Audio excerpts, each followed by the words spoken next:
Sim. Perfeito. Perfeito. Então, bom dia a todos. Como são 6 horas, a gente inicia sempre pontualmente, né, a nossa reunião do Programa de Capacitação Complementar em Endoscopia Digestiva Avançada da Via Biliopancreática. E eu escolhi esses dois temas, né? Na verdade, acho que a Jennifer vai apresentar dois trabalhos que estão muito em voga agora, atualmente, e que está, assim, fazendo parte, né? Está povoando a maioria das discussões, principalmente aqui no Brasil, em relação aos procedimentos operatórios nos debridamentos pancreáticos, principalmente nas pancreatites necrosantes. E eu escolhi isso, em primeiro lugar, pelo nosso grande parceiro e amigo, né, Dr. Rodrigo Surjan, que sempre está aqui com a gente, nos ajudando, nos oferecendo seus imensos conhecimentos em relação aos procedimentos médicos e cirúrgicos, não é só cirúrgicos, ele tem um conhecimento muito grande. Eu quero também mostrar, né, que a gente não pensa exclusivamente na endoscopia. Nós, como gastroenterologistas e endoscopistas, temos que ter o discernimento de que existem outros procedimentos que podem fazer parte. E a gente tem que ter nós temos que ter essa avaliação segura e otimizada desse tipo de procedimento. Por isso que nós escolhemos esse trabalho.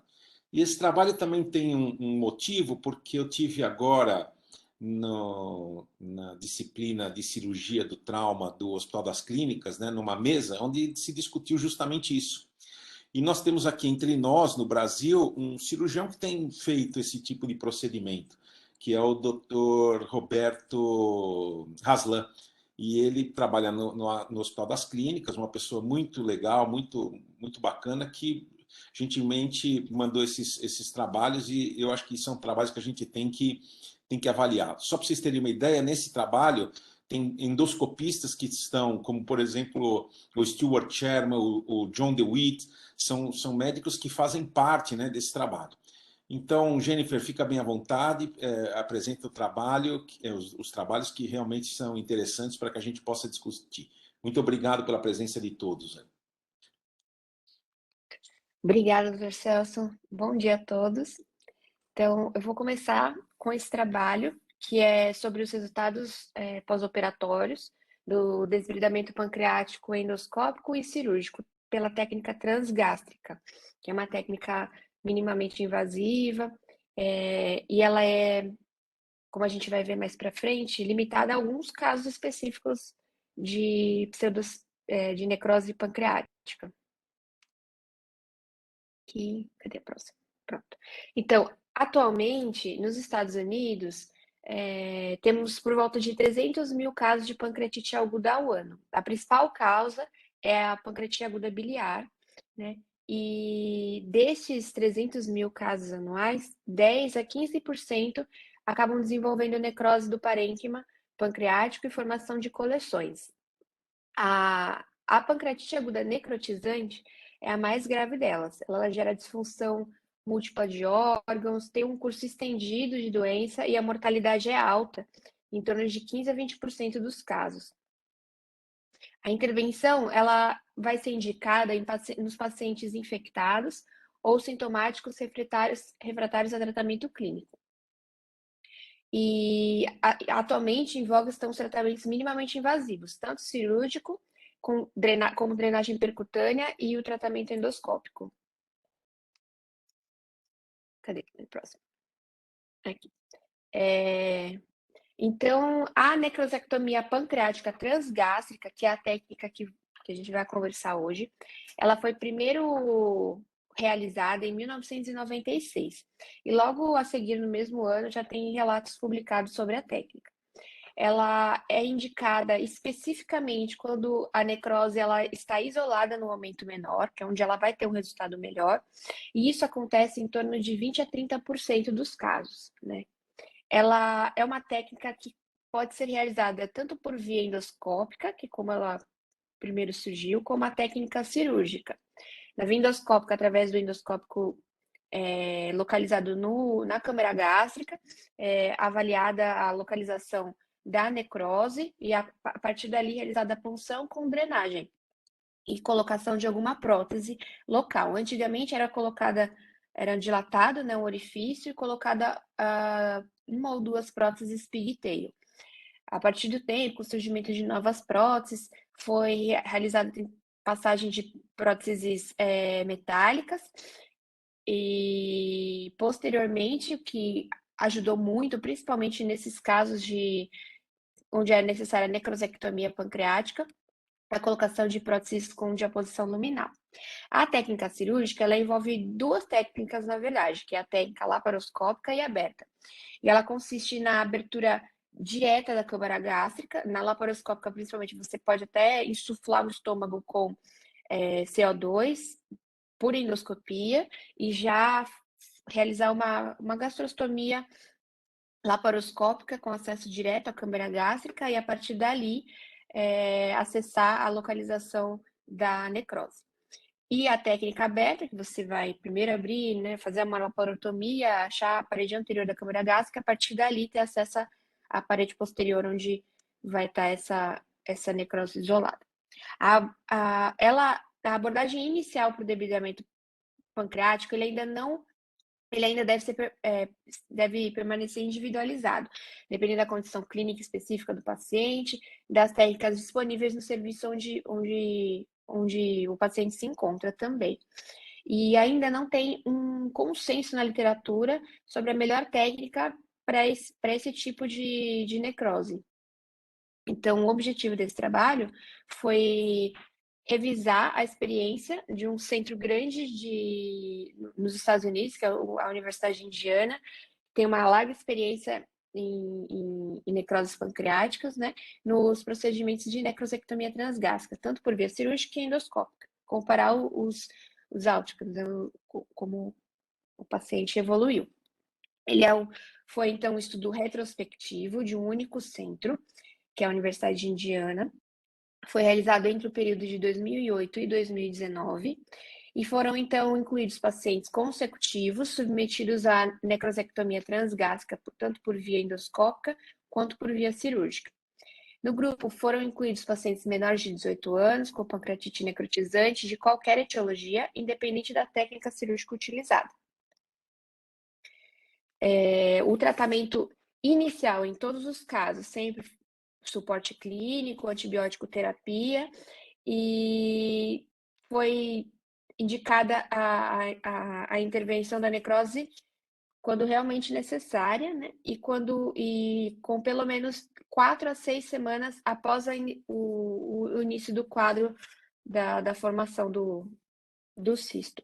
Do cisto não, da coleção. E as indicações para realizar esse procedimento foi a necrose infectada, refratária ao tratamento antibiótico terapêutico, e a necrose sintomática, persistente por mais de 8 semanas. Pacientes que não conseguiam se alimentar, com perda de peso, muito desconforto abdominal, febre, né, que é isso, já entraria no primeiro grupo, por mais de 8 semanas. Então, a decisão sobre a via, se foi endoscópica ou cirúrgica, foi tomada por uma equipe multidisciplinar, envolvendo lá eles têm muito a ideia do dono do paciente. Então, ou um principalmente, geralmente um gastrocirurgião, né, que seria o responsável pelo paciente. E isso ajudou neles, que eles citam para frente no trabalho, tanto a controlar a melhora o paciente, quanto conseguir ter essa indicação no momento ideal, né? Sem ser tomada antes da hora, por exemplo, a equipe da UTI, né, que intensivista, é um paciente difícil de manejar. Então, geralmente, tem uma pressão para que seja realizado antes o procedimento do momento ideal. E já tem vários estudos mostrando que, realmente, quando você espera 4 a 6 semanas, a evolução é muito melhor após o procedimento, né?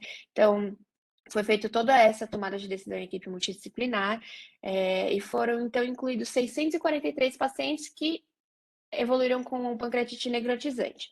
Desses, 79% foi necessária a intervenção da necrose, e sendo 32% dos pacientes submetidos a um debridamento transgástrico. Desses 160 pacientes, 101 foram para o tratamento operativo, ou operatório, desculpa, e 59 para o endoscópico. Para análise estatística, foi utilizado o t-test nos grupos independentes, comparando as médias e dados contínuos paramétricos, e o Q-quadrado ou rank test foram utilizados para comparar os dados categóricos. E foi, foi definido como significativo os pacientes com o P menor que 0,05. Então, dos resultados, né? O paciente foi visto nos dois grupos. No primeiro dia, né, antes do desligamento transgástrico, o status dos pacientes eram muito semelhantes, 62% em cada grupo. A indicação foi também muito semelhante de necrose infectada. Ambos tinham, nos dois grupos, né, um pouquinho mais no endoscópico de desconexão do ducto pancreático principal, mas muito semelhante também. As falhas orgânicas também foram muito semelhantes entre os grupos. E a necessidade de drenagem anterior também não foi muito maior no grupo endoscópico, um pouquinho maior. A localização das coleções e porcentagem da região onde o pâncreas foi acometido foi muito semelhante também. Dos pacientes, dos 160 pacientes submetidos à necrosectomia transgástrica, 59, então, foi submetido ao tratamento endoscópico e 101 ao tratamento cirúrgico. A etiologia mais encontrada no grupo endoscópico foi a alcoólica e no cirúrgico a biliar, que é o mais frequente geralmente encontrado na literatura. O tempo entre o início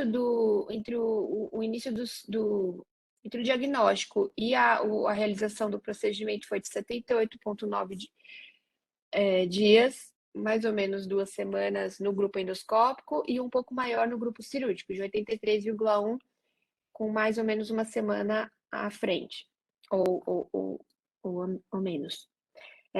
Os pacientes do grupo endoscópico foram submetidos a mais intervenções por paciente, uma média de 3,8 intervenções por paciente, e o grupo cirúrgico 1,2 intervenções por paciente. Do grupo endoscópico foi visto uma maior reintervenção. Mais para frente eu vou mostrar, teve significância estatística nesse grupo. 81% foram indicadas novas intervenções, sendo 71% delas endoscópicas, 24% cirúrgicas e 17% de drenagem percutânea associada. No grupo cirúrgico, esse número foi muito menor, que foi 7% de reintervenção. A ideia principal do procedimento cirúrgico nessa drenagem transgástrica é exatamente esse: você tentar resolver o paciente em apenas um procedimento. E eles tiveram uma taxa de 7% de reintervenção.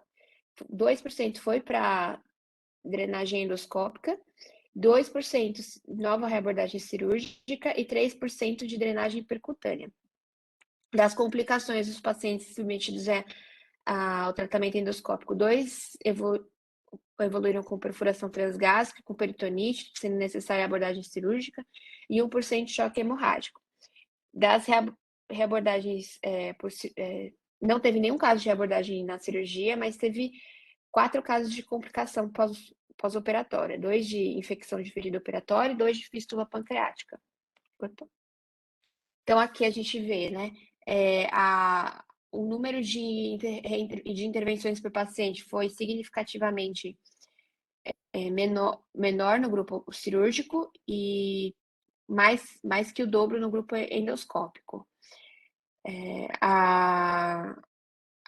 Então, foi realizado 71% de reintervenções endoscópicas no grupo endoscópico já, 24% de reintervenções cirúrgicas e 17% de percutânea do grupo total. E aqui a gente vê uma taxa muito menor, né? Todos com significância estatística. O tempo também de internação foi muito menor nesse estudo, não muito menor, desculpa, foi um pouco menor no grupo operatório comparando no grupo cirúrgico. com significância estatística. E as readmissões também foram maiores no grupo endoscópico do que no cirúrgico, tanto eletivas quanto não planejadas. E a mortalidade foi vista também um pouco maior no grupo endoscópico do que no cirúrgico, aqui com significância estatística.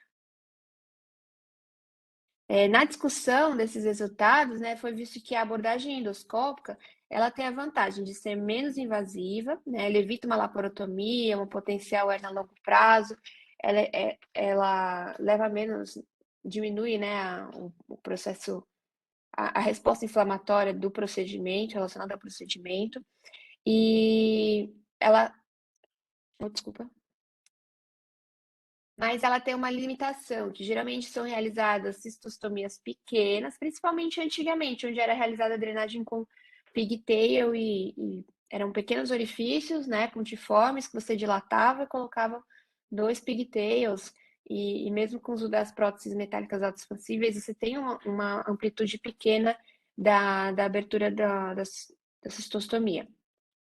E os instrumentos também para a realização do desbridamento, eles têm que passar pelo canal de trabalho do endoscópio. Então, eles geralmente são muito pequenininhos, o que leva a múltiplas sessões, mesmo nas mãos mais experientes, para você conseguir ter um quadro resolutivo dessa necrose. E já na abordagem cirúrgica transgástrica, né, a vantagem é uma cistostomia ampla, então, após, né, a limpeza, você faz um desbridamento, geralmente a ideia é você fazer em uma sessão única, bem cuidadosa, tirar toda a necrose, coleção ali localizada no momento menor, e após essa retirada, é realizada uma sutura entre a parede do cisto e a parede gástrica, fazendo uma ampla cistogastrostomia. Ele advoga, né, uma provável drenagem ampla e mais duradoura.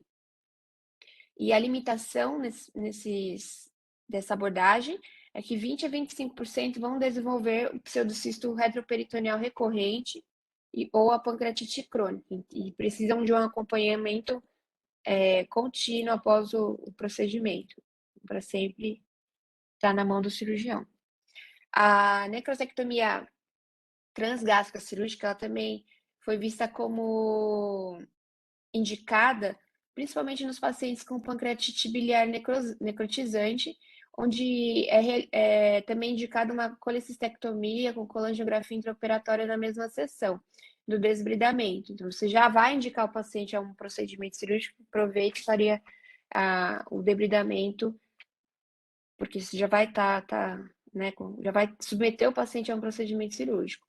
E a experiência inicial nesse serviço mostrou a importância da anatomia da necrose. Você tem que indicar bem os pacientes para fazer esse procedimento para evitar reabordagens, né, e fístulas futuras, ou necessidade de você fazer uma abordagem maior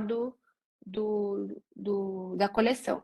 Então, a necrose que ela fica confinada no momento menor, independente de ter desconexão de ducto pancreático, é a ideal para você fazer esse tipo de abordagem transgástrica, tanto endoscópica quanto cirúrgica.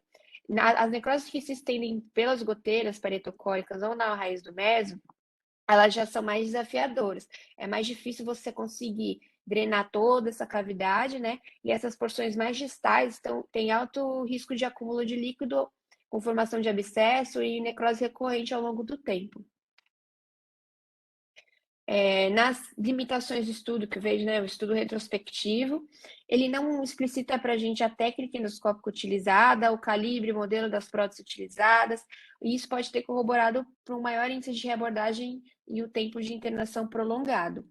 Esse estudo também ele foi feito em um único centro, com larga experiência em pancreatite necrotizante. Ele não ilustra uma condição encontrada nos outros centros, na experiência tanto do cirurgião quanto do endoscopista. Aí a gente trouxe esse outro estudo, que ele até coloca parte desse grupo de pacientes, né? É um estudo que envolve também a Universidade de Indiana, mas ele também tem pacientes da Universidade de Calgary, de 2005 a 2016, e de Stanford, de 2008 a 2016, que ele avalia, né, os pacientes com Waller-Off necrosis submetidos à drenagem transgástrica só cirúrgica. O grupo é cirúrgico aqui. Eles têm um N de 178 pacientes sintomáticos, e ele foi, né, a maior casuística publicada, né, até o período. A indicação foi a mesma, né? Foi o mesmo desenho, assim, de estudo muito parecido. A persistência dos sintomas refratários em 8 semanas e sepse refratária, tratamento com antibiótico terapia. Aqui a gente já vê, né? O diâmetro do outro, acabei não citando, mas era uma média de 11 a 12, né? E aqui era um pouquinho maior os cistos encontrados. Foi visto uma média de tempo pós-operatório de 14 dias, o que na verdade, se você for comparar com outro trabalho, compatível com os pacientes submetidos ao tratamento endoscópico do trabalho. Eles tiveram essa média de 14 dias, mais ou menos.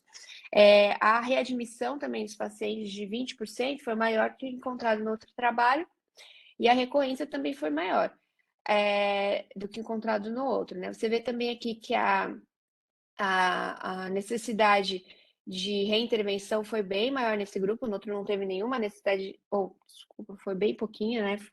Foi menos de 10% de reintervenção, e aqui foi 13%. E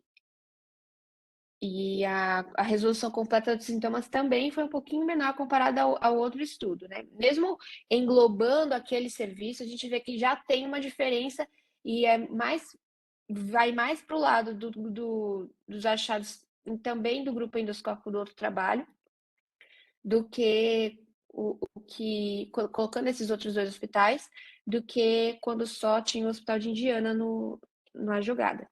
Então, era para discutir um pouco sobre esses dois trabalhos, que é a minha opinião dos senhores a respeito das técnicas discutidas e da experiência de cada um.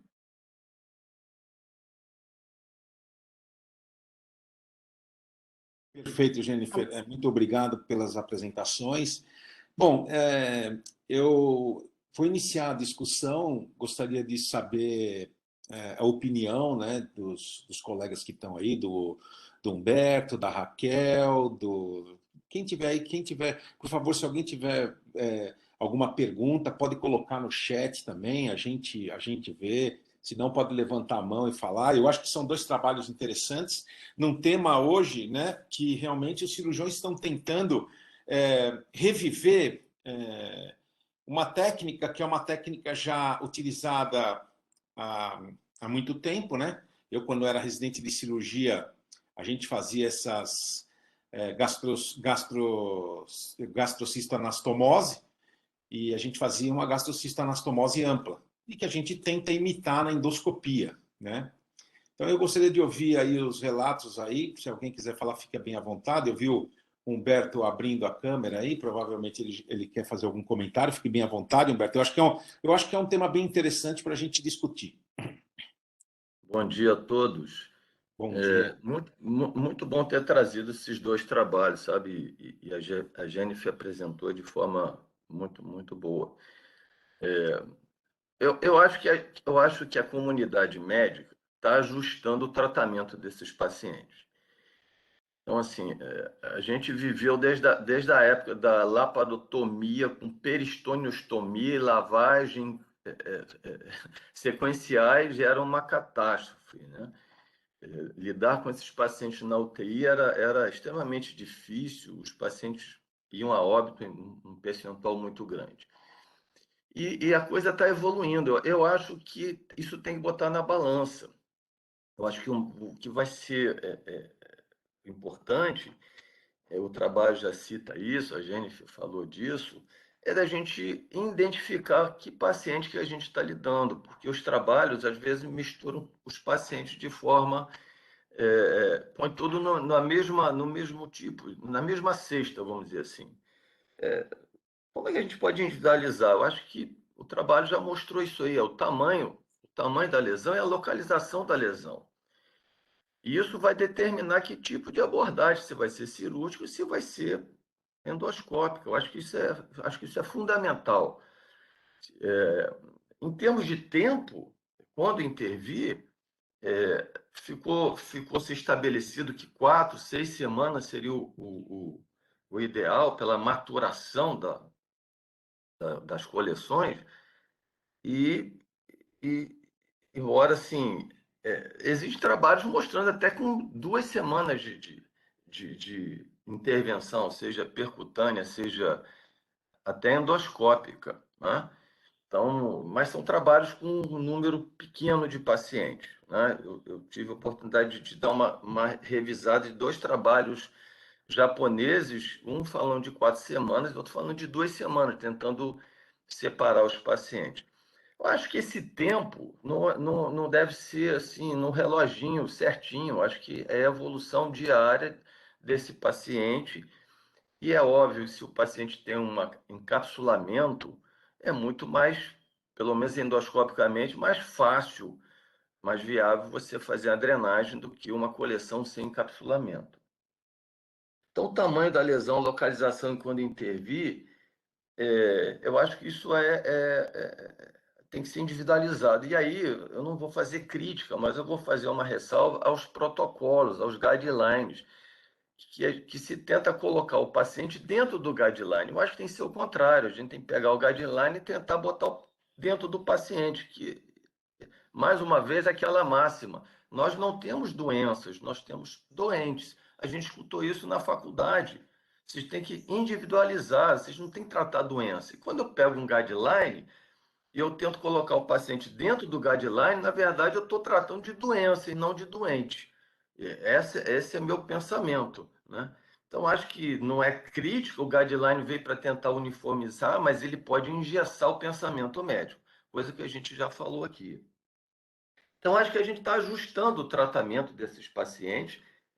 Se os últimos trabalhos, se a gente for ler, a gente vai ver o Step-Up Approach, em que chega até na via retroperitoneal, vídeo laparoscópica, ou vídeo retroperitoneal assistida, que eu nunca vi. Eu gostaria depois que o Surjan falasse da questão técnica da viabilidade, e até de drenagem externa com prótese autoexpansiva, com drenagem em flanco. Então, assim, isso pode ser feito, deve ser feito naqueles casos em que a coleção vai para as goteiras, mas em termos assim, de práticos, eu não tenho experiência para dizer em relação a isso. E eu, se me permite mais um comentário, Celso, assim, recentemente eu tive uma paciente com uma necrose por dislipidemia, tá? Por dislipidemia. Essa paciente desenvolveu uma coleção enorme, tá? E nessa conduta, não, isso é endoscópico, tal, é cirúrgica, a tendência é jogar para endoscopia, tá? E eu tive insucesso na drenagem. Eu tive insucesso técnico, tá? E não dormi naquela noite. E o cirurgião foi lá e resolveu brilhantemente, drenou manualmente por laparotomia a coleção. Então, talvez esse fosse um paciente, pelo tamanho, de eu chegar e falar assim, olha, acho que isso aqui no antes, né? Acho que isso aqui vai ser difícil. Eu vou colocar próximo, tudo bem, mas isso vai requerer aí uma meia dúzia de umas 4 necrosectomias, né? E quem faz vê o quanto é difícil, o quanto é laborioso e ficar 2 horas, 2 horas e meia lá, tirando fragmentos em pequena quantidade, né? Seja através de uma lanche, seja através do pórtico que você vai ficar dilatando, né? Quando a gente não tem a lanche, tem que ficar dilatando aquele pórtico, tira a prótese plástica, dilata o pórtico, vai lá na coleção. Isso é extremamente laborioso. Então, assim, se um procedimento cirúrgico resolve o quadro clínico e o quadro da coleção, eu acho que a gente tem que repensar e botar isso na balança de novo e ajustar isso aí, né? Quer dizer, Perfeito. nem É isso tudo, mesmo. nem tudo é endoscópico, né? Tem que Perfeito. tomar cuidado para isso. Exatamente, esse é o motivo que a gente trouxe esse trabalho, né? Para justamente suscitar esse tipo de discussão. Eu queria ouvir aí se a Raquel tem alguma coisa para dizer. Vou deixar o Rodrigo, mais uma vez, o nosso cirurgião, por último, né? Raquel, se você quiser fazer algum comentário, fique bem à vontade. Bom dia. Bom dia, Celso. Bom dia. Eu achei interessante também trocar nesse assunto dessa forma, vendo o lado do cirurgião. Eu teria alguns comentários. O primeiro comentário é em relação à condução do primeiro trabalho, onde o cirurgião era responsável pelo paciente. Essa abordagem para mim chamou atenção, porque o que nós vemos e eu acho que se busca é uma avaliação multidisciplinar, onde o intensivista e até o gastroenterologista clínico faz o manejo inicial que vai resolver na grande maioria das situações. Naquele paciente que evolui com uma necrose e uma coleção, esse paciente vai ser avaliado e, com o passar do tempo, vai haver ou não indicação de drenagem cirúrgica. Então, colocar esse paciente já aos cuidados do cirurgião, para mim, é um pouco fora do habitual. E o cirurgião vai ter um papel muito importante, como o endoscopista também, mas o manejo desses pacientes vai ser, em geral, pelo intensivista ou pelo clínico, que tem que ter o conhecimento dos momentos, etapas de tratamento, quer sejam somente clínico ou eu vou evoluir para uma drenagem cirúrgica. Outro ponto do trabalho é a não definição, ao menos eu não entendi a definição de qual foi a abordagem endoscópica. Então, se nós estamos comparando abordagens endoscópicas mais simples, que é sem uma necrosectomia, somente a drenagem, não dá para eu comparar isso com um tratamento cirúrgico de necrosectomia. Então, são situações diferentes que foram comparadas e de forma retrospectiva. A gente vê uma tendência ao trabalho de valorizar o tratamento cirúrgico. Isso é normal, porque é uma equipe cirúrgica que estava conduzindo esse tratamento. Isso acontece também quando é uma equipe endoscópica conduzindo. Então, eu teria esse cuidado nesse momento. Eu acho que nunca se deixou de ter um papel a cirurgia no tratamento desses pacientes, mas é um evoluir de degraus. Nós começamos com tratamento clínico, que vai resolver a maioria, nós partimos para o tratamento endoscópico, que vai resolver uma grande outra maioria, e se não der certo, aí, ao menos é isso que nós temos feito por aqui. E não esquecer do tratamento intervencionista radiológico, que também resolve uma parcela de casos, por isso que é importante ser multidisciplinar. E essa discussão entre o grupo, o cirurgião está junto, o endoscopista, o radiologista intervencionista, e avaliar a imagem, isso é muito importante, a definição da imagem para definir o caminho que eu vou fazer, se é uma drenagem endoscópica, ou radiológica, ou eventualmente cirúrgica como primeira abordagem, né? Mas, não sei, ainda aqui no nosso meio, o cirurgião não quer fazer essa drenagem como primeiro momento, no nosso meio. Então, até é interessante saber que lá em São Paulo já tem grupo iniciando com o tratamento cirúrgico. Era esse aí meus comentários, Celso. Muito obrigado, Raquel. Excelentes comentários. A gente vai dar continuidade a essa discussão. Na verdade, eu concordo com você. Eu acho que o primeiro trabalho tem vieses muito importantes. E um deles é, a gente sabe hoje que a etiologia da pancreatite ela está intimamente relacionada, por exemplo, com a recidiva e o número de abordagens que você precisa fazer para você conseguir tratar bem esses pacientes. Esse é um dos pontos. O segundo ponto é que realmente na endoscopia, né, não se está descrito exatamente se o final é para necrosectomia ou única e exclusivamente para drenagem de coleção, né? Eles dizem que é da necrosectomia. E a gente sabe também que na endoscopia a gente precisa fazer várias sessões. Não existe a possibilidade de você, numa única sessão, fazer esse tipo de procedimento. E no primeiro trabalho eles dizem que num único procedimento eles conseguem tratar o doente na maioria dos pacientes. Mas quando você vê o segundo trabalho, que é única e exclusivamente avalia o tratamento cirúrgico, a gente já percebe que não é bem assim. Que eles precisam reabordar esses pacientes, né? Então, eu acho que é uma tentativa, eu acho que nós, como endoscopistas, devemos conhecer, nós devemos saber que existe, mas realmente é aquilo que eu falei, inclusive falei nessa reunião que eu participei, nessa discussão de casos, né, da cirurgia do trauma lá do HC, que eu disse o seguinte, que era uma técnica antiga com uma nova maquiagem.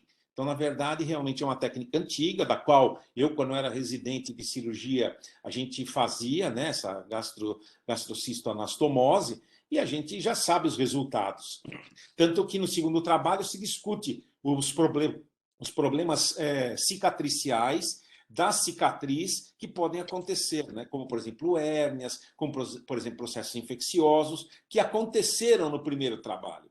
Então, na verdade, as complicações vão ser as mesmas, a técnica é praticamente a mesma. E só uma coisa, viu, Raquel? Aí no Paraná, quem estava participando é o Dr. Júlio Iuli Coelho, ele também é um adepto dessa técnica, viu? Então, ele também, muito provavelmente, vai começar a fazer esse tipo de procedimento aí. Então, acho que em breve você vai entrar em contato. Não é só aqui em São Paulo, não.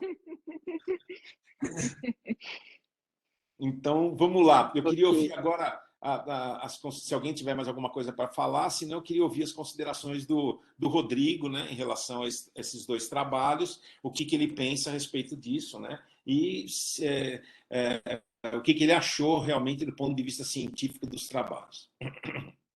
Ô, Celso, Oi. Só para levantar uma questão, não é uma questão, uma observação, que eles acharam 44%, se eu não me engano, de coleções infectadas por cultura, né? E isso acho que é importante para a gente ter em mente no manejo, como a Raquel falou, né? Claro que esses pacientes são manejados pela terapia intensiva e é importante isso ser definido, né? Porque os trabalhos são muito discordantes em quando usar antibiótico terapia inicial. Então, tem até definição de necrose não infectada e necrose infectada, tem que ter gás na coleção. Mas isso não, assim, eu acho que definir se o paciente está infectado clinicamente ou se tem outro sítio de infecção, eu acho que é extremamente difícil. Então, assim, praticamente metade dos pacientes, quando abordados, estão com a necrose infectada, cresceram vários tipos de micro-organismos. Então, assim, é da gente pensar de fazer antibiótico em todos eles ou evolutivamente, né? Porque tem defensores de não se fazer antibiótico, que todas as reações iniciais são do processo inflamatório, são da sífilis e não de uma sepse. Eu acho que é muito difícil, às vezes, a gente definir isso aí. Então, se alguém quiser comentar. Perfeito, perfeito. Eu acho que esse seu comentário é realmente importante em relação às necrosectomias mesmo. Isso é bem importante. Mas é aquilo que eu falei anteriormente. Quando a gente avalia os dois trabalhos, a gente percebe mesmo, como a Raquel falou, existe uma tendência do cirurgião achar que é melhor fazer o procedimento operatório.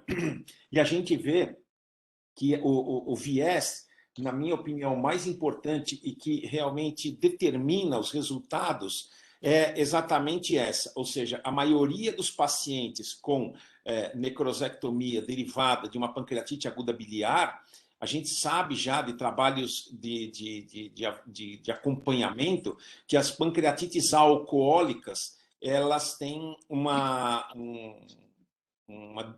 recidiva maior dessas lesões depois do tratamento. Além disso, elas têm uma maior cronicidade, né? Elas têm uma maior cronicidade, e eu acho que esse viés mostra uma tendência muito grande. E, além de tudo, né, eu acho que o ponto aí, falando do ponto de vista endoscópico, é que não foi determinado exatamente o que foi colocado. E foi feita uma abordagem agressiva, porque, por exemplo, na época que eu comecei a fazer drenagem de cistos, isso vai lá para o ano de 1993, 94, né? A gente começou a fazer a drenagem, até nós temos um trabalho que é do Dr. Hermelindo Della Libera, a gente simplesmente colocava uma prótese. E o que aconteceu? A gente colocava a prótese, a gente tinha infecção. Depois, com a ecoendoscopia, a gente começou a tomar mais coragem de entrar dentro da coleção. E quando a gente começou a entrar dentro da coleção, o nosso nível de infecção pós-tratamento praticamente ficou no zero. Mas nós incrementamos outras complicações, como, por exemplo, a perfuração, como, por exemplo, o sangramento. Sem sombra de dúvida, o sangramento foi o maior. E aí a gente fazia várias sessões. Às vezes era difícil encontrar o orifício, são coisas que iam acontecendo com a nossa expertise em relação a esse tipo de tratamento. A partir do momento que surgiram as próteses, o que a gente fez? A gente, entre aspas, quando a gente coloca uma lança, a gente aumenta esse orifício para que a gente possa entrar dentro da cavidade e fazer a limpeza da cavidade. Isso ajudou bastante. E a Raquel tem toda a razão. Esse é um outro viés muito grande que a gente não sabe o que foi feito. Por isso os resultados da endoscopia foram piores. E aí, por isso que eu pedi para apresentar o outro trabalho que é só da série cirúrgica, mostrando que não, se você comparar número a número, você vai perceber que não há diferença em relação ao endoscópico. E isso é importante, mostrando que realmente quando você só avalia o procedimento operatório, os resultados são os mesmos de uma técnica antiga com uma outra cara, né? Ou seja, com uma outra via de acesso. É isso que eu penso, acho que é isso que é importante a gente discutir. Raquel, tem mais alguma coisa para você falar? Se quer fazer mais algum comentário, fique à vontade. Exatamente, eu tinha esquecido de comentar essa história da etiologia. Realmente faz diferença se é alcoólica ou Claro. biliar. E houve uma seleção, além de ser retrospectivo, já estava direcionado para um lado que traz mais complicações. Então, é um problema isso para o trabalho. Concordo plenamente com você. É isso aí. Exatamente. Rodrigo, nós estamos querendo ouvir os seus comentários em relação aos trabalhos. Eu acho que é muito importante a gente ouvir o posicionamento e a experiência do cirurgião. Bom dia, pessoal. Veio a calhar esse tema agora para mim, porque, Celso, a gente mandou aquele vídeo da avaliação da drenagem linfática do pâncreas para o American College, e depois teve a sessão, ele foi escolhido para uma sessão de Video-Based Education do American College, então foi uma sessão com 8 vídeos, e um dos vídeos foi nosso, né, durante essa sessão foram apresentadas várias coisas, e um dos temas que foi apresentado, um dos vídeos que foi apresentado foi justamente a drenagem transgástrica de pancreatite necrotizante por videolaparoscopia. E foi muito interessante a sessão, porque, na verdade, todas os vídeos apresentados eram seguidos de uma discussão, e o que me chamou muito a atenção e que depois da apresentação desse vídeo em específico, praticamente não houve discussão. Então, assim, eu estava querendo ver, bom, alguém vai perguntar, tinham pessoas do mundo inteiro, e você podia mandar perguntas pelo chat. Eu falei, bom, vamos lá, alguém vai perguntar por que fazer cirúrgico e não fazer endoscópico. E ninguém perguntou. E isso chamou muito minha atenção. Eu não tenho... eu acho que esse tema é um tema de nicho, sabe? Aquele... Dentro de ambiente acadêmico, você tem uma equipe interessada em tratar aquilo, que começa a tratar aquilo e começa a estudar aquilo. E eu não vejo algo ruim nisso. Não, mas, por um lado, é aquilo, o cirurgião resolve que vai se interessar por aquele tema, então eu vou tratar nisso, e vira um nicho de trabalho dele, ele começa cada vez mais a desenvolver a técnica. O primeiro trabalho que foi apresentado, eu acho que compartilha um pouco a sensação de todos, que é um reflexo exatamente disso. Um grupo que resolveu tratar cirurgicamente pancreatite necrotizante e se desenvolveu tecnicamente e mostrou resultados que, para mim, como cirurgião, eu tenho a impressão que são altamente selecionados. Então, assim, você vê o mundo ideal cirúrgico escrito num trabalho. Então, assim, eu vou ser sincero para vocês, tendo acompanhado alguns pacientes com pancreatite necrotizante, necrohemorrágica, assim, são doentes altamente complexos, são doentes que, quando se chega o momento de abordar, são doentes consumidos. Apesar da gente ter um extremo esforço de manter nutrição desses pacientes, são pacientes muitas vezes que já estão em algum estado de desnutrição, são pacientes altamente complexos, são pacientes altamente inflamados, e você obter esse grau de resposta cirúrgica num doente desse é extremamente complexo. Eu não vi claramente o critério de seleção de técnica. Esse não foi um trabalho em que a técnica foi simplesmente randomizada para efetivamente a gente obter resultado. Eu tenho a impressão que no primeiro trabalho esses doentes foram altamente selecionados, na direção de ter um resultado cirúrgico muito adequado. O que tudo bem, o que eu não vejo como um problema em si. Então, assim, em pacientes altamente selecionados, você tem uma opção, primeiro, de um paciente que não foi manipulado. Os doentes que vão para a cirurgia, eles não podem ter sido manipulados com nenhum tipo de drenagem prévia. Você ter a opção de um tratamento cirúrgico que talvez reduza o seu número de intervenções e reduza o tempo de internação. Mas eu não acho que seja dessa forma, com resultados brilhantes como estão aí. O que eu aprendi, talvez ao longo da minha vida, foi um reflexo de falhas de complexidade, de maus resultados desse tipo de paciente, em que a nossa sensação com o passar do tempo foi: quanto menos mexer, melhor. Não quanto mais mexer e mais agressivo for, melhor. Esses doentes, eles sofrem por resposta inflamatória sistêmica e por infecção. Então, são doentes que quanto menos forem manipulados, melhor. Eu acho que, dentro de algum contexto, a abordagem cirúrgica pode ter algumas vantagens, de acordo com a localização da coleção, do tamanho da coleção, da quantidade de tecido necrótico. Você vai conseguir, são procedimentos simples, quer dizer, você simplesmente faz uma abertura da cavidade anterior da parede gástrica, entra com o material, depois simplesmente faz uma comunicação entre as duas cavidades. Claro que por cirurgia você tem a oportunidade de fazer uma comunicação mais ampla, e isso potencialmente vai reduzir o número de procedimentos.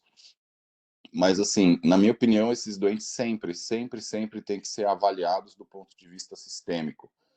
Então, assim, para ser sincero com vocês, eu não sei quão mais graves eram esses doentes que foram tratados por via endoscópica e quantas vezes essa via não foi escolhida porque os doentes eram mais inflamados, eram doentes mais complexos. Quando a gente fala assim, não, vamos escolher também as pancreatites de origem biliar para fazer por via operatória, porque você já associa uma colecistectomia. Eu vou falar para vocês, quando eu era um pouco mais novo, uma vez um paciente teve uma pancreatite necrohemorrágica, esse paciente sobreviveu, desenvolveu uma Wallenhoff necrosis, a gente conseguiu tratar, e antes dele ir embora eu falei, não, dá aqui para mim que eu vou fazer essa colecistela e já sai com tudo resolvido. Pô, eu não consegui nem achar a vesícula. Tanto processo inflamatório que o doente tinha. Então, assim, ele até hoje, por sinal, tem a vesícula dele e está feliz com a vesícula dele, porque esse paciente acabou sendo papilotomizado e eu falei, olha, não quero nem mais saber, nunca mais entre nessa barriga. Se migrar um cálculo, ele que passe pela papilotomia e ninguém mais me chama para ver esse doente. Então, assim, eu talvez hoje tenha uma visão um pouco diferente do que é a ciência, do que é a publicação científica. Eu tive algumas oportunidades convivendo num ambiente específico, que é um congresso que eu não frequento mais, que foi da IHPBA, de ver aula de cirurgiões dando aula e quem coletou os dados do lado dizendo todos esses dados não são verdadeiros, ele tirou todos os óbitos praticamente que ele teve. Então, eu acho que a gente tem que ter extremo cuidado, eu acho que a gente ainda tem que seguir com as nossas convicções terapêuticas. Eu falo para vocês que, assim, ainda assim, eu sou a favor de intervir o mínimo possível, de modificar, de induzir o mínimo de trauma possível associado a esses pacientes. Eu acho que talvez em casos altamente selecionados, por exemplo, vocês avaliarem o paciente, falarem essa necrose é muito extensa, a gente vai precisar de muitos procedimentos, a localização para a gente é desfavorável, eu acho que aí sim eu indicaria o procedimento cirúrgico. Não são cirurgias complexas, são cirurgias simples. A gente está contaminando mais uma cavidade, né? A gente está contaminando a cavidade peritoneal, não só retroperitoneal. E todos os trabalhos falam, tudo bem, pode operar, mas com uma condição, que seja feito segmento a longo prazo desses pacientes. Quer dizer, tem complicações, não devem ser tão poucas assim.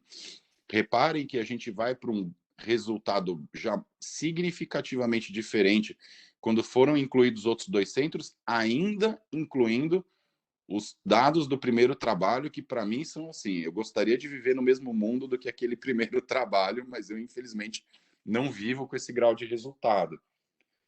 Então, assim, para mim, doente com pancreatite necrohemorrágica, com Walled-off necrosis, com infecção de pancreatite necrotizante, é o doente que precisa de UTI e o mínimo de intervenção possível que seja necessário para que você controle o quadro infeccioso e o quadro sistêmico desses pacientes.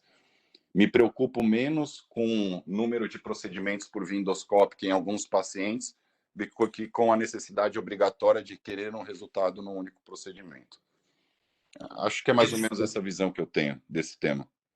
Perfeito, Rodrigo, é isso mesmo. Eu me lembro, você fez eu lembrar, eu era R2 quando nós tivemos um caso de pancreatite necrosante que a gente entrou por laparotomia, e entraram inclusive para fazer, vamos fazer a drenagem, vamos também tirar a vesícula, era uma pancreatite biliar. Não se achou a vesícula, não conseguiu achar, e você falou nisso, você me lembrou isso do tempo que a gente era residente. Eu me lembro era o Adoniran, você acho que conhece, que é lá do HC. O Adoniran não conseguiu achar a vesícula. Bom dia. Rapidamente, Celso, rapidamente. Eu conheço muito bem o Dr. Adoniran, foi meu professor, bom cirurgião, ótimo cirurgião. Assim, para mim essa história toda tem um erro conceitual. Quer dizer, a gente tinha péssimos resultados com procedimentos cirúrgicos maiores. Até que o procedimento cirúrgico que atualmente é mais cogitado é um procedimento que tende a ser menos invasivo. Perfeito. Quer dizer, é uma abertura de uma coleção para direto para dentro do estômago, para ser o menos invasivo do ponto de vista cirúrgico possível. Então, assim, a questão atual, quando você tem abordagem retroperitoneal, é ser menos invasivo, não fazer uma abordagem transperitoneal desses pacientes. Quer dizer, se a filosofia em si da coisa é ser o menos invasivo possível, e você, em boa parte dos casos, pode poupar o doente do procedimento cirúrgico, por que a gente fica indicando uma cirurgia que vai no sentido do procedimento semelhante ao procedimento endoscópico? Então, assim, conceitualmente, isso para mim sempre foi uma dúvida na minha cabeça, e por isso que, assim, nos casos que puderem ser resolvidos por endoscopia, para mim, eu ainda prefiro essa via. Perfeito, gente. É isso aí. Alguém tem mais algum comentário rápido, por favor? Porque a gente vai acabar e vamos passar para o caso clínico. Se alguém quiser fazer, fique bem à vontade. Não temos nenhuma pergunta no chat também. Ô, Celso. Oi, fala, Humberto. Eu acho que os comentários do Rodrigo, da Raquel, que você fez, remetem a gente para a gente, o que o trabalho fala, é individualizar o paciente. Eu acho que isso não é uma doença, a gente está tratando várias nuances de uma doença. E eu acho que a gente tem que, né? Várias nuances. Então, acho que nem todo paciente vai ser endoscópico, nem todo paciente vai ser cirúrgico. Perfeito. Acho que essa é a mensagem. Acho que tem que ir dentro dos parâmetros que eu falei, o Rodrigo falou também, de tamanho da coleção, da quantidade percentual de necrose. Tem trabalhos mostrando a evolução dos pacientes de acordo com o tamanho, com a percentual de necrose, né? Com a localização dessas coleções. Acho que isso tudo tem que ser individual, pegar cada paciente e você decidir, como a Raquel falou, em termos de multidisciplinar. Quer dizer, nem tudo é endoscópico, nem tudo é cirúrgico. Perfeito, é isso mesmo. Eu concordo plenamente. Bom, gente, vamos então agora passar para o caso clínico. O caso clínico é um caso interessante, vocês vão gostar da discussão. É um paciente que é do Dr. Rodrigo Surjan e que a gente teve participação em conteste, né, no diagnóstico, e ele vai trazer detalhes para a gente. Fernando, pode começar a sua apresentação, só deixa os slides grandes, coloque em tela de apresentação. Perfeito, a gente já está vendo. Bom dia, gente. Dá para ver a tela grande? Não, ainda não. Ainda Só não? tá. Só um minutinho. Acho que Agora agora sim. foi, né? Vamos lá. Pronto. Bom, dando continuidade à nossa aula, nossa reunião aqui, eu vou apresentar um caso clínico, tá? É um paciente masculino, sexo masculino, de 60 anos, tá? Que ele apresentou um cisto no corpo pancreático, sendo constado numa ressonância que ele fez em 2018. E se não me engano, esse paciente já tinha feito um exame de imagem em 2016, em abril, é, acusando também aquela imagem cística no pâncreas. Só que de 2016 para 2018 não teve mudança, vamos falar assim, nas características daquele cisto que foi visualizado. Na época, aquele cisto foi sugestivo de IPMN, sem sinais de complicação, tá? É, Como eu disse, esse paciente em 2018 fez, vamos lembrar esse número, o cisto foi medido na imagem, deu 2,1 centímetros no diâmetro do cisto, tá? E aí no laudo, eles falam que teve uma aparente comunicação com o ducto pancreático principal, tá?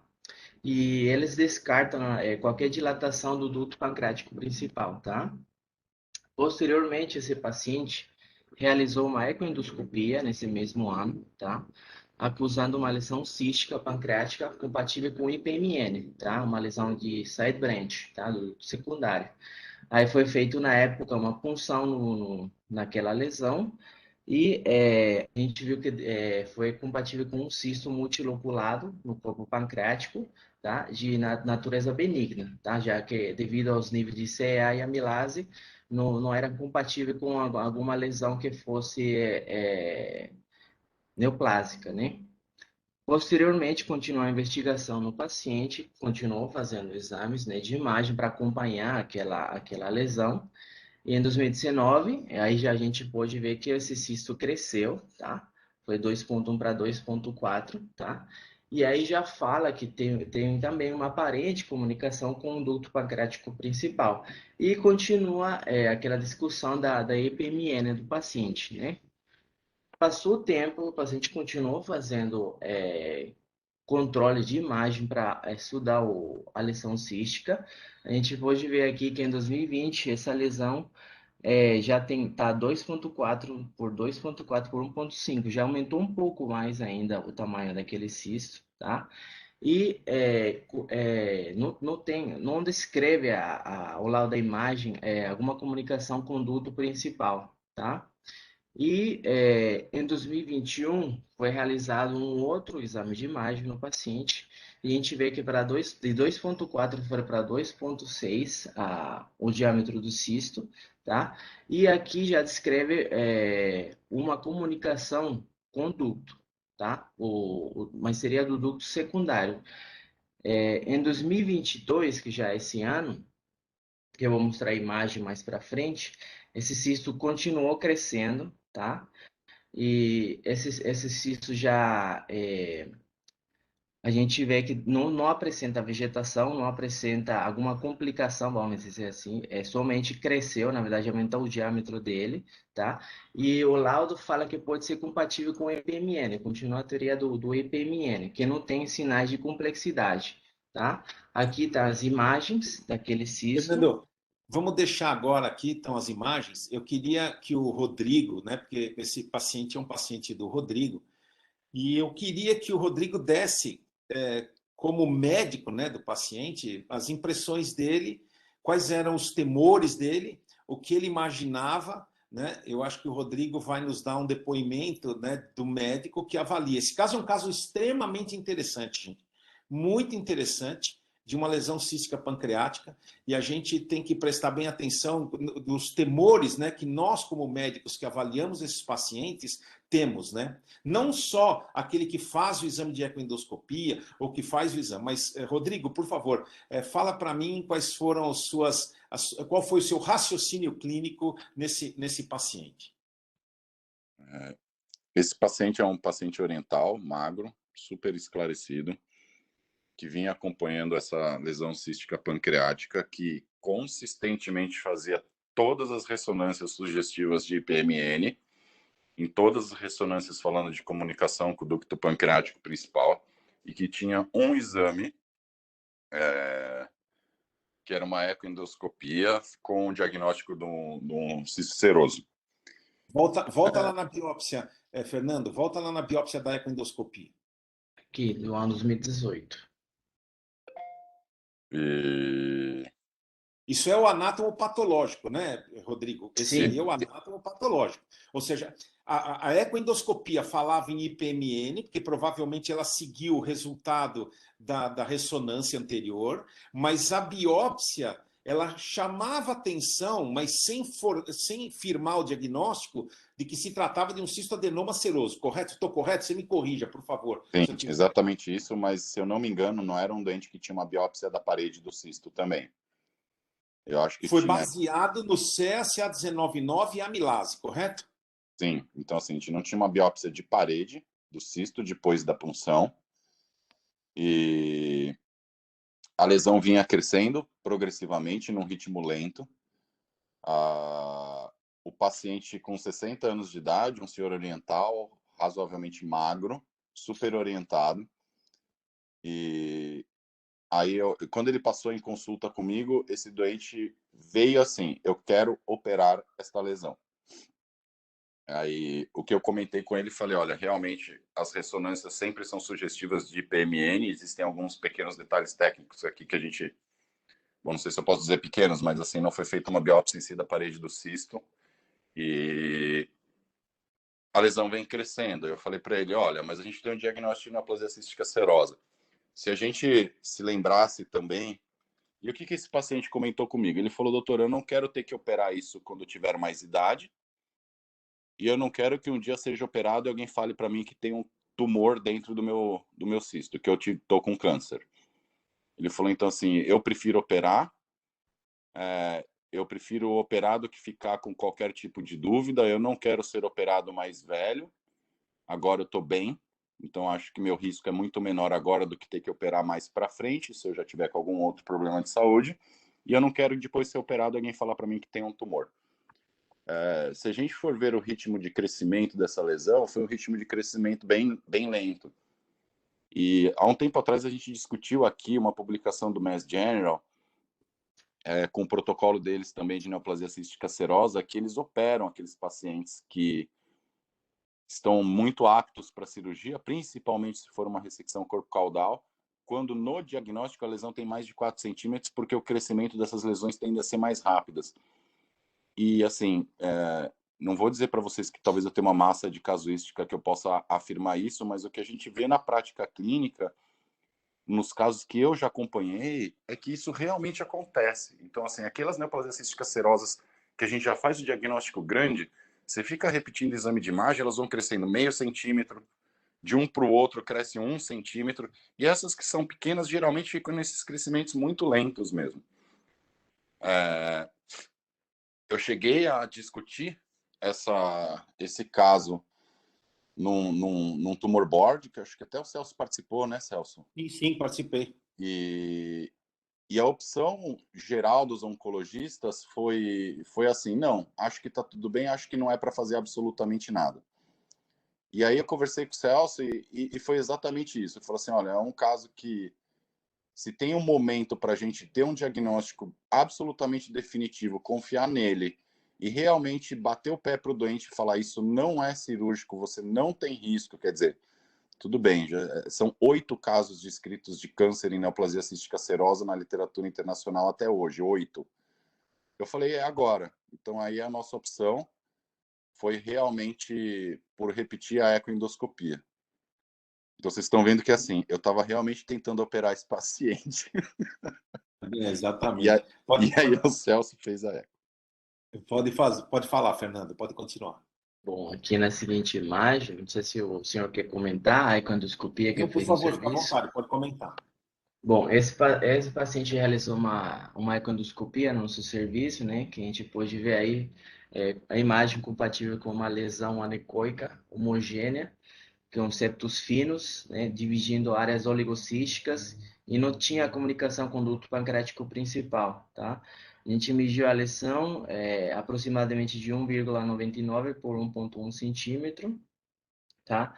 E a gente viu que o duto pancreático estava discretamente dilatado na porção cefálica, medindo 0,53, mais proporção habitual no corpo e da cauda do mesmo, tá?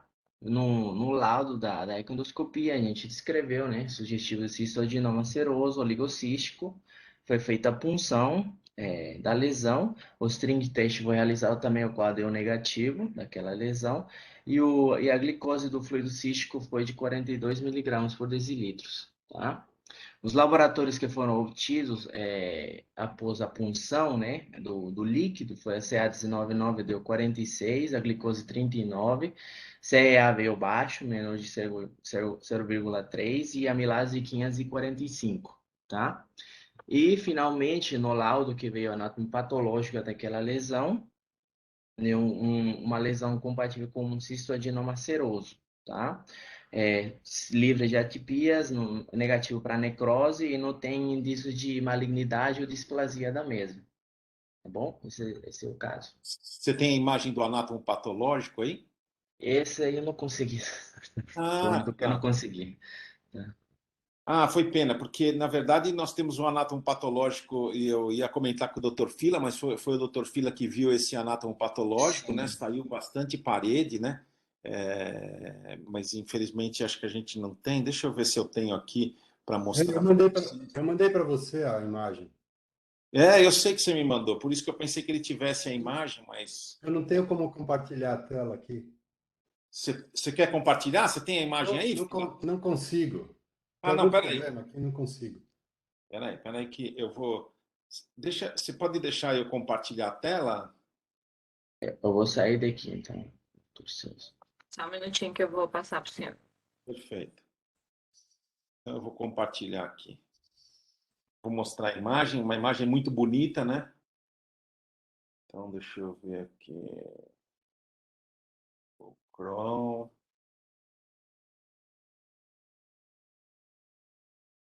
Vocês estão vendo a minha tela? Olha aqui, vocês estão vendo? Dá para ver, doutor. Sim. Você está conseguindo ver aí, Fila? Sim. Então, beleza. Inclusive, embaixo vocês estão vendo todas as outras maravilhosas telas, né?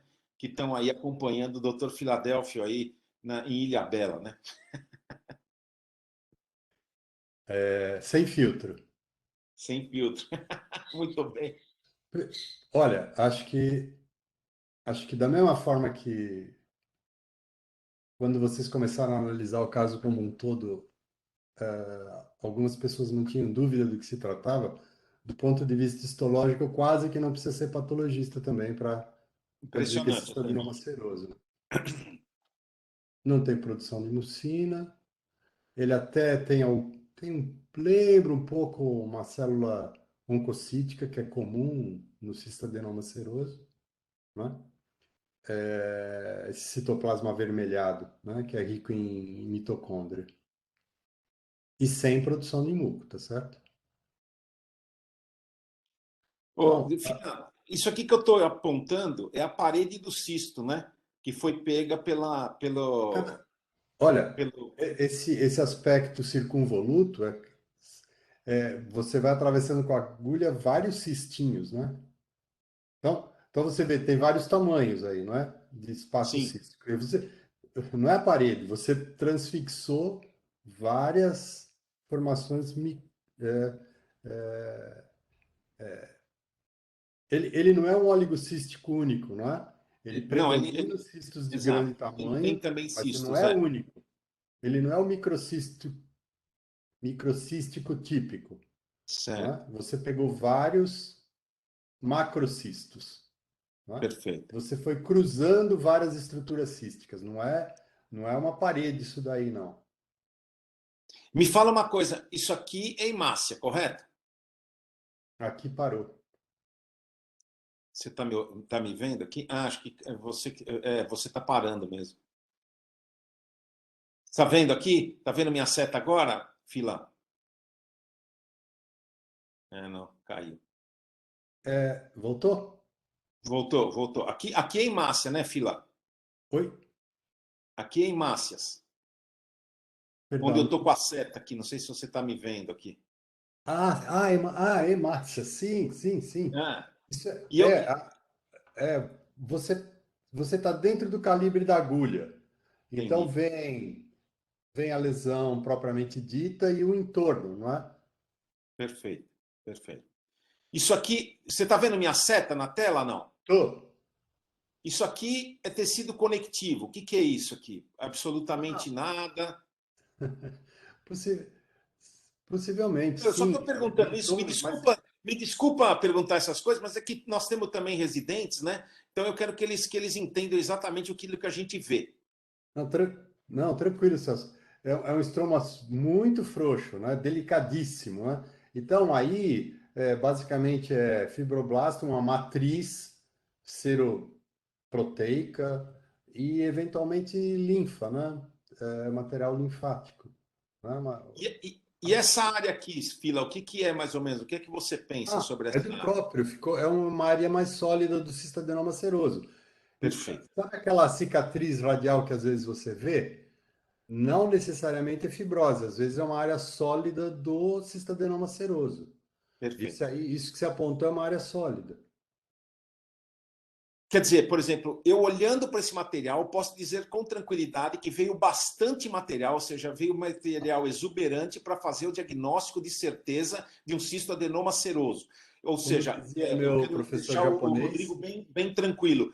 Ou seja, o Rodrigo pode chegar para esse paciente e falar assim: olha, você tem um cistoadenoma seroso, é desnecessário a cirurgia e a gente pode simplesmente acompanhar caso o senhor queira. Porque eu, por exemplo, nos meus pacientes que você dá o diagnóstico de cistadenoma seroso, eu dou alta hospitalar. Eu não fico fazendo ressonância. Por quê? Porque todo radiologista vai continuar dando diagnóstico de PMN. Vai continuar dando diagnóstico de PMN, apesar dessa biópsia. Então, eu queria saber se eu posso realmente me basear. Desculpa te apertar nisso, mas se eu posso basear nisso, né? não, olha, quando o caso é clássico como esse, né, tranquilo, não é? Tanto que assim, nem se pede exame complementar aí. E como dizia o Nakamura, Kyoichi Nakamura, meu professor japonês, precisa ser uma biópsia no local certo. Então, pronto, é representativo, acabou. Nós temos um caso, Celso, muito interessante em relação a isso que você está falando. O paciente foi biopsiado aqui pelo nosso grupo e recebeu o diagnóstico de cistadenoma seroso. Microcístico, por quê? O microcístico são basicamente filetes circunvolutos, cordinhas muito delicadas. E foi pro M.D. Anderson a revisão de lâmina. E aí o M.D. Anderson deu diagnóstico de PMN. Sabe por quê? Ele deu Ah, diagnóstico na mucosa gástrica da passagem. O paciente tinha exatamente isso que nós estamos vendo aqui, quer dizer, ninguém tem dúvida que é o cistadenoma seroso. A sua imagem era de cistadenoma seroso microcístico e o patologista deu diagnóstico pela mucosa gástrica, porque é muito sutil e o paciente foi operado, Fila? Ixi, parou. E o paciente foi operado, Fila? Eu não sei. Não sei. Quer Não, dizer, esse é um caso que vale a pena, se você puder rever, a gente reapresentar esse paciente. Eu acho que vale a pena, né? É um paciente interessante. é, olha, é muito antigo, é da época que eu estava no laboratório ainda, é muito antigo. Ah, tá. Perfeito. Perfeito, gente. Tem mais alguma coisa? Muito obrigado, Fila, pelos seus comentários. Eu quero saber se tem mais alguma coisa para a gente. Eu quero agora sair, né? Deixa eu ver se eu consigo sair aqui, tirar minha. Perfeito, já saí. Ô, Celso, Então, gente. Oi, pode falar. Se alguém tiver algum comentário, fique bem à vontade. a primeira punção foi colocada aí no diapositivo, foi 19 gauge, essa punção. Isso foi agulha aspirativa? Provavelmente, porque não ia passar uma agulha de biópsia numa lesão pequena, né? Na época que tinha perto de 2 centímetros, né? Nem chegou a 2 centímetros. Então, foi agulha aspirativa. Perfeito. Isso, tá. Então, assim, o que eu vejo desse caso foi um segmento correto, baseado no IPMN. A cada 2 anos fazer uma imagem, isso é o que a gente vê, né? E pensando em IPMN, esse paciente não teria critérios, você me corrige se eu estou errado, critérios cirúrgicos pelas imagens, tanto de ressonância como de ecoendoscopia recente, né? Um crescimento, mas que não chegou a 3 centímetros, não tem nodulações, septações, não tem nenhum sinal preocupante ou de risco desse cisto, né? Então, assim, em termos de segmento e de diagnóstico atual, sem a biópsia atual, seria um IPMN para acompanhar. Eu acredito que o Rodrigo ficou muito pressionado, não é, pela família, pelo paciente, né, que ele falou, na questão da cirurgia. E eu acho que foi perfeita a repunção. Então, eu acho que a gente não veria nos guidelines, a gente não veria uma nova punção com esse cisco, com esse tamanho, com essas características. Estou correto? A gente não teria indicação nos guidelines. Eu não tô perseguindo os guidelines, não, mas eu estou dizendo a experiência, o feeling, a sensação, o caso individual levou a uma punção e evitou uma cirurgia desnecessária. Entendeu? Fugindo de guideline. Estou correto? Era Humberto, IPMN, fugiu de guideline. No final das contas, fez outro diagnóstico e fugiu da cirurgia, que não teria indicação, né? Tanto para IPMN como para seroso. Não teria uma indicação de cirurgia. Desculpa o Rodrigo, acho que ele foi muito pressionado, né? Mas olha, em termos de eu, características dos guidelines, não teria, né? eu acho que esse seu comentário é muito importante. Este caso, gente, é o caso do dia a dia. É o caso do não guideline. Ou seja, aqui não cabe nenhum guideline, se vocês perceberam. O que aconteceu nesse caso? Esse caso já tinha uma ressonância, que foi feito o diagnóstico, o Rodrigo mostrou bem, um paciente extremamente esclarecido, e ele foi submetido a uma ecoendoscopia. Essa ecoendoscopia deu como conclusivo, ou seja, pela imagem, o endossonografista falou que se tratava de um IPMN. Entretanto, ele conseguiu única e exclusivamente fluido cístico. Nesse fluido cístico, o aspecto de CEA, CA19,9, amilase e a citologia chamavam a atenção para um cistoadenoma seroso, na qual os colegas médicos que o acompanharam, e dentre eles o Rodrigo, ficaram em dúvida. Por quê? Porque realmente não tinha certeza, mas existia um choque de informações. Ou seja, o médico radiologista, mas o médico endoscopista acham que se trata de um IPMN, entretanto, a biópsia veio como se fosse um cistoadenoma seroso. Afinal, eu vou acreditar em quem? E a gente sabe, gente, que a gente, apesar de colher tal líquido, não adianta absolutamente nada. E aí eu vou falar aquilo que o Fila fala há muito tempo. Você tem que ter material, você tem que ter aquisição tecidual para que você consiga fazer o diagnóstico de certeza. Se você não consegue fazer o diagnóstico de certeza, basear o seu raciocínio no CEA, CA19,9, amilase e glicose, fica extremamente difícil. E isso não é só difícil para nós médicos, é difícil para a família e é difícil para o médico, para a família e para o paciente. Aí o que acontece? Essa lesão foi crescendo como um cistoadenoma seroso. Ela não foi crescendo como um IPMN, que a gente vê que o crescimento é mais rápido. E aí o Rodrigo fez o quê? Fez uma nova... Não é fácil, eu vou dizer aqui, não é porque o Rodrigo está aí. Não é porque o Rodrigo está aí, mas não é fácil o cirurgião tomar essa conduta. E é isso que o Rodrigo quis chamar a atenção quando ele disse que foi extremamente pressionado, que o paciente é um paciente esclarecido, e ele falou bem, o paciente, eu não quero daqui a um tempo ter uma lesão, tá? Ter um tumor dentro do meu cisto, e a gente ter perdido o tempo de operar. Então, o que ele fez? Vamos tentar uma aquisição tecidual. A gente conseguiu, e você vê que é um caso típico. É óbvio que daqui, por exemplo, 10 anos, ele pode ter um câncer, né? E pode até nem ser nessa região, mas ele pode ter um câncer. Isso tem que ser bem explicado para ele. Mas essa lesão em tela, essa lesão, ela tem hoje um diagnóstico etiológico. E que contrapõe, o que é o mais importante, gente, nesse caso, que contrapõe toda a radiologia. Mas ela apoia uma simples citologia que foi feita lá atrás, mas que infelizmente não deu diagnóstico de certeza. Ou seja, ainda estava em contraponto com a radiologia. Então, eu acho que esse é o caso. Por isso que a aquisição tecidual é, sem sombra de dúvida, o único caminho que a gente tem. Não tem outro caminho. Então, agora eu deixo para vocês fazerem as considerações. Por favor, fiquem bem à vontade. Só um comentário, Celso, posso? Claro. Aliás, o doente é totalmente seu. Eu quero saber o que é que você falou para ele. Eu acho. Não, falei para ele que se ele quiser operar, ele opera com outro cirurgião. Exato. Eu acho que tem duas coisas muito legais nesse caso. Uma coisa que o Humberto acabou de comentar. E se tivesse vindo um IPMN? Né? Então, assim, se a gente for pegar em termos de protocolos, né? Eu acho que esse caso é lindo para mostrar uma coisa, o quão falhos são os protocolos.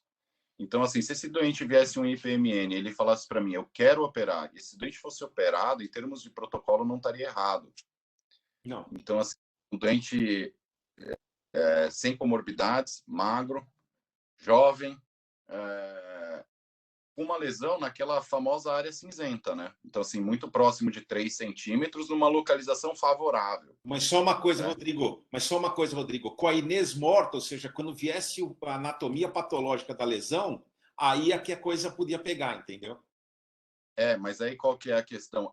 Exatamente onde eu não consigo entender, como até os dias de hoje, os protocolos não falam sobre anatomia patológica. Então, assim, se viesse um IPMN, o doente ia olhar o protocolo, e esse doente já olhou Fukuoka, já olhou tudo que vocês podem imaginar, pelo protocolo, eu não poderia ter uma contraindicação absoluta à cirurgia. Agora, e se tivesse uma biópsia e o fila falasse para a gente assim, olha, o IPMN, que assim, é super tranquilo.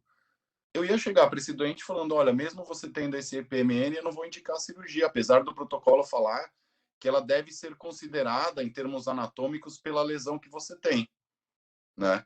Então, assim, eu acho que isso levanta um pouco o questionamento de que situação complexa, extremamente complexa, a gente estaria se a gente tivesse um IPMN e o fila falasse assim, olha, isso daqui não tem nenhum risco de malignidade, isso daqui é super tranquilo, não tem displasia, não tem nada de alto grau.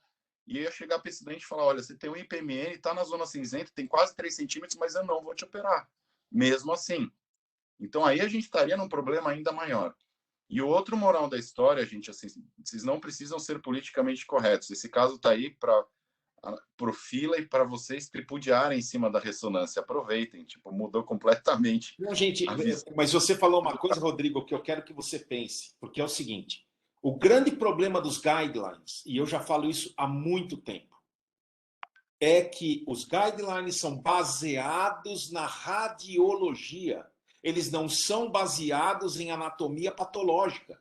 E nós temos uma população diferenciada, porque a gente tem baseado o nosso raciocínio na patologia, ou seja, e já faz algum tempo, não é de agora.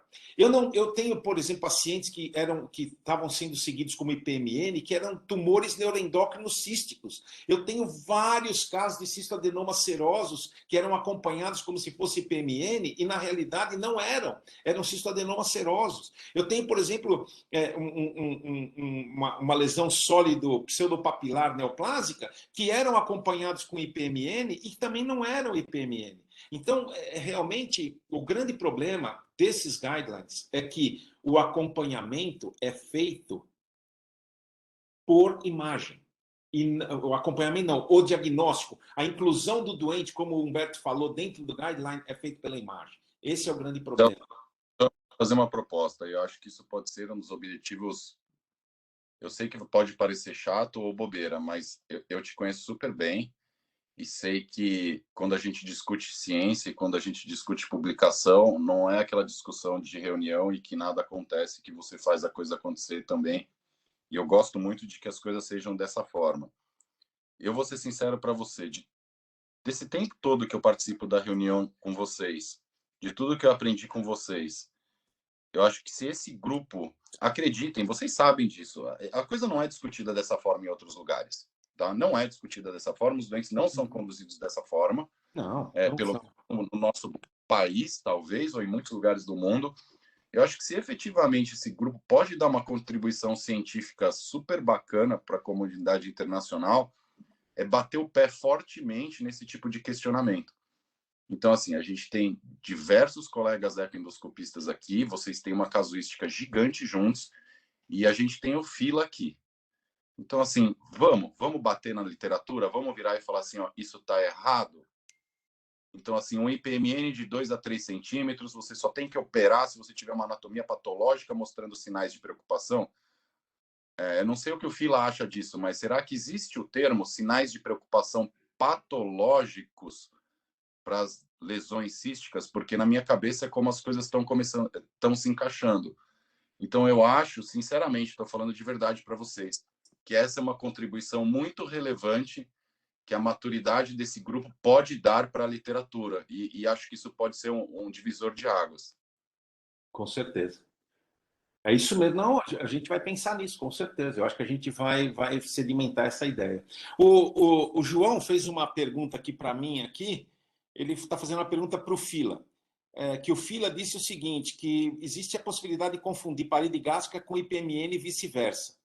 Então, ele pergunta para você, Fila, se tem algum dado objetivo de imuno ou da arquitetura da parede gástrica, entre aspas, para diferenciar a parede gástrica propriamente dita do IPMN. Não sei se o Fila está nos ouvindo. Fila? Acho que ele não está. Ah, caiu, o Fila caiu. Bom, de qualquer forma, João, eu vou passar essa pergunta para o Fila e depois eu volto para te explicar, para te falar e falar para todos os outros. Bom, gente.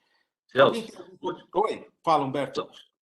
Desculpa, só o último comentário é que os guidelines endoscópicos são baseados na radiologia, nas imagens.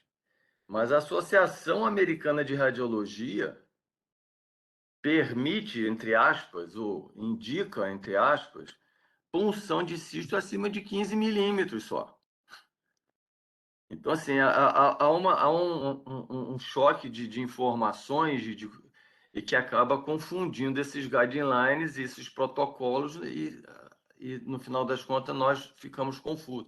Então, a Associação Radiológica Americana, de Radiologia Americana, indicaria uma punção de cistos acima de 15 milímetros, desde que viável, né? Obviamente.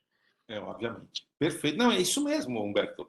Os guidelines realmente eles são muito confusos, eles não nos ajudam, por isso que existem inúmeros guidelines, tem da comunidade europeia, tem da própria AGA, tem o japonês, que é de Fukuoka, tem o guideline que é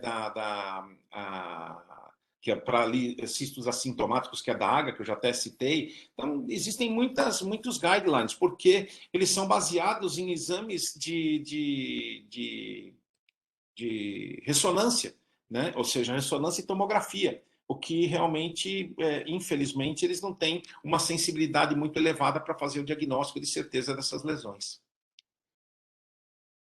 Fila, você ouviu?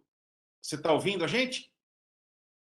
Eu estou ouvindo, só que eu não consigo interagir. Então, peraí, ó. Agora eu vou te fazer a pergunta. O João fez uma pergunta que ele falou o seguinte, que você falou que tem como confundir parede gástrica por IPMN e vice-versa, né? Aí ele disse o seguinte, tem algum dado objetivo de imunistoquímica ou citoarquitetural, né? Ou arquitetural para diferenciar um do outro? Não é imunistoquímica. Se você tem um IPMN foveolar, é exatamente igual ao estômago. O que o estômago tem a mais? Ele tem a lâmina própria. Então você tem que saber que uma coisa é uma coisa, outra coisa é outra coisa. Quer dizer, é a passagem. Por isso que eu insisto na importância de vocês dizerem por onde vocês entraram na biópsia, né? Então imagina que você entrou pelo duodeno, olha a minha tranquilidade de avaliar, não é? Perfeito, é isso mesmo. Bom, gente, são 7h30, também pontualmente a gente vai acabar a reunião. Essa reunião foi extremamente proveitosa, mais uma vez. Eu agradeço a participação de todos. Essa reunião, depois, ela está sendo gravada, vai ser colocada no canal, né? Eu passo depois o link para vocês. Vocês podem colocar essa reunião, divulgar para os seus grupos, né? Quem quiser assistir. Eu acho que vale muito a pena. A discussão aqui é realmente muito rica, e como disse o Fila e como disse o Rodrigo, né? O que a gente tem discutido aqui em relação às lesões pancreáticas, muito poucos são, acredito que muito poucos são os lugares que discutem dessa forma. Muito obrigado pela presença de todos e até a semana que vem. Uma boa semana para todo mundo. Tchau para todo mundo. Tchau, tchau, gente.